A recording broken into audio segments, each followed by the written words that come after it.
we're at the end of the year. And as every year comes, we get bad movies. We get great movies. We get forgettable movies. We get disappointing movies.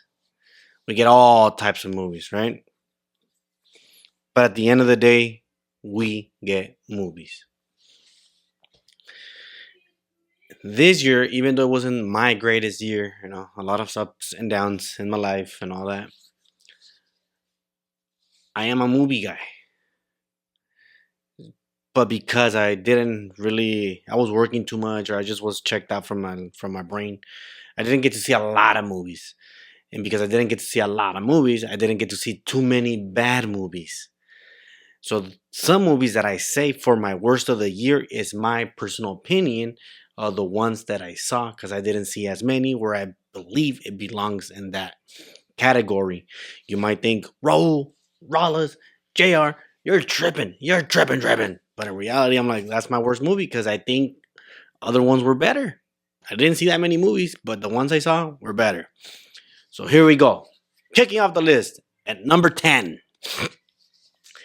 Terrifier 3. It's a bad movie, guys. It's a bad movie. It's a bad series overall. It's just like it plays too much on the iconic character of Terrifier, right? He's becoming an icon of the 2020s now, or 2010, since the original came out in 16. He went from a low budget to a high budget, and all they did this time around was add the gore. But it's just some scenes for me are really, really stupid.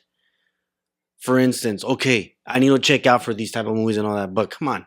When you have a guy that's getting drilled in his head, or like, I forgot what, the clerk, and he's getting killed. Even though I can turn on my brain and imagine that kill, I was like, he keeps on moving and twitching and all that. Like, really? Like, as if he's feeling it? The guy's bygone. I don't know. It's a bad movie to me. All these movies can go from a low 6 to like a 5.7 and low. Just know that majority of this list is not a 6. Maybe it can be like on a high 5.8. We'll figure it out. I'll put the label right here. But Terrifier 3 is my number 10. Number 9. I was hyped for it. I've always been a Josh Hartnett fan, even though he's not really in the movies. Trap. M. Night Shyamalan's Trap. The whole sequence, the narrative style, the directional style, I was kind of digging it. But I feel like after time, like, first sequence is good, second sequence is good. Even if it's like a point of view shot where they're talking to like the characters, like if you're playing a video game. Yes, it was fun until it's like, nah. I'm like, come on, move it along. And it just kept getting worse and worse for me. And it was just bad. And M. Night Shyamalan, I know you're the director. I know that you produced it. I know that you wrote it. But you don't really have to bring your daughter to act. If that's her singing, keep her to sing. She's not an actress. But that whole third part, like, in a way, I didn't want her to win. Number 7. Oh, wow. I jumped from number 10. Yeah, that was 10, 9. Number 8. I was so hyped for this. Part 1 was an amazing, a toda madre, 10 out of 10.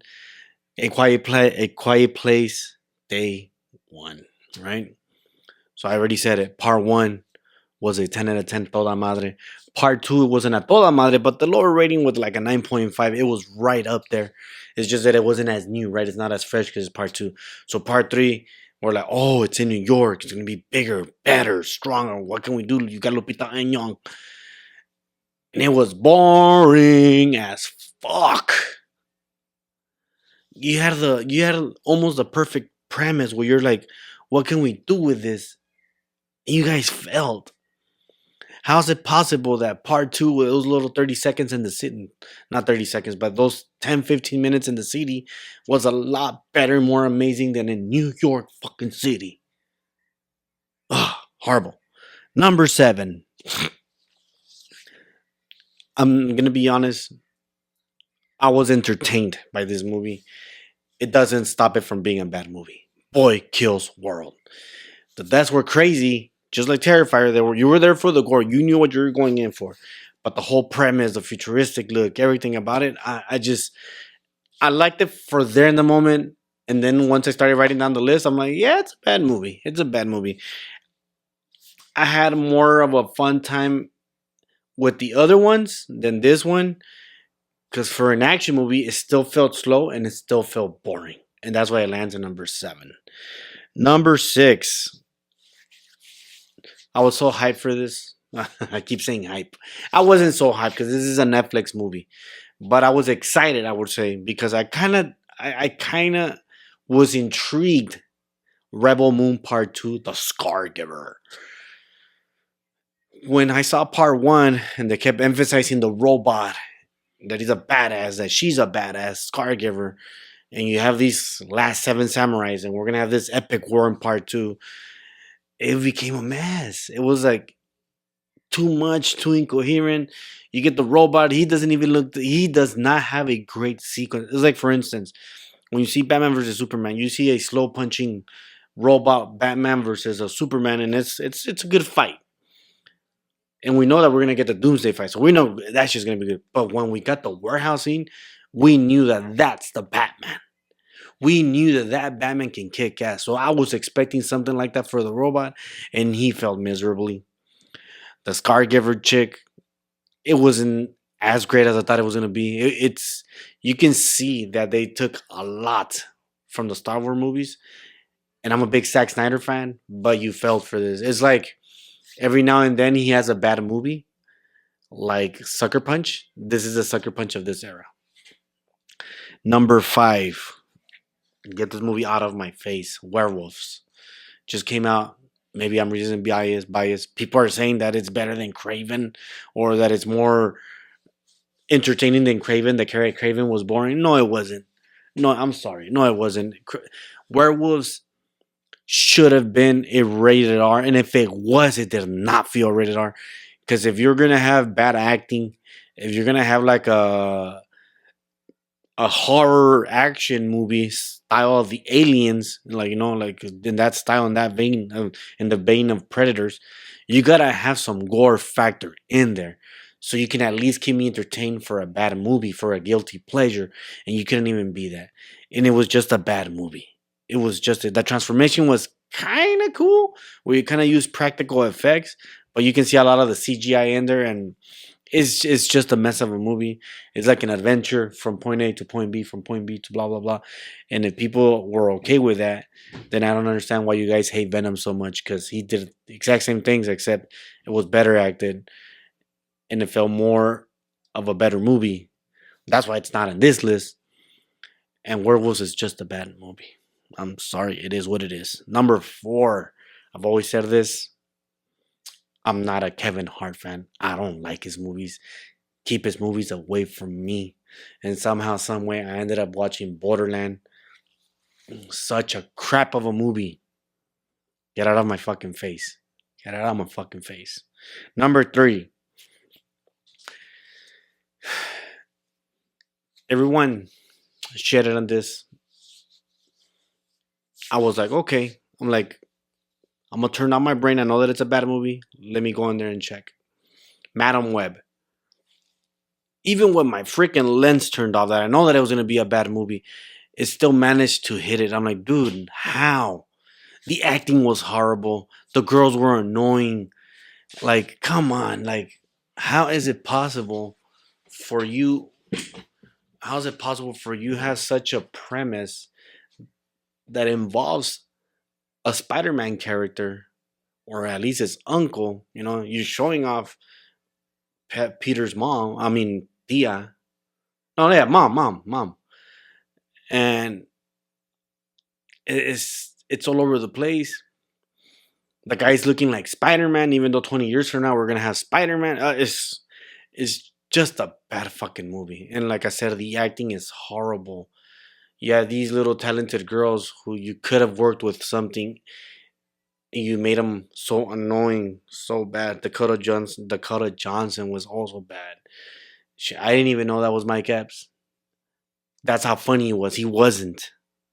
Number two, Y2K. Why the fuck would he do that movie? I was like, okay. I didn't see the trailer. I just read the plot. I'm like, ooh, technology takes over in Y2K. I'm part of that year. I'm like, yes, I remember the hectic stuff. But as soon as I saw that it turned into a fucking robot,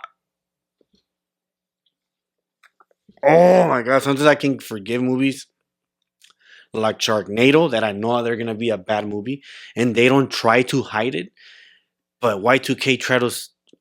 It didn't know what to do. It wanted to be a serious movie and it wanted to be a guilty pleasure movie and it wanted to be a bad movie, and it just came across as a big ass fucking failure. Piece of shit number two. And number one, numero uno, Argyle. You had such a good cast. It was like a spy thriller. It was in a way, we're easy kind of thing. Where can we find them kind of thing.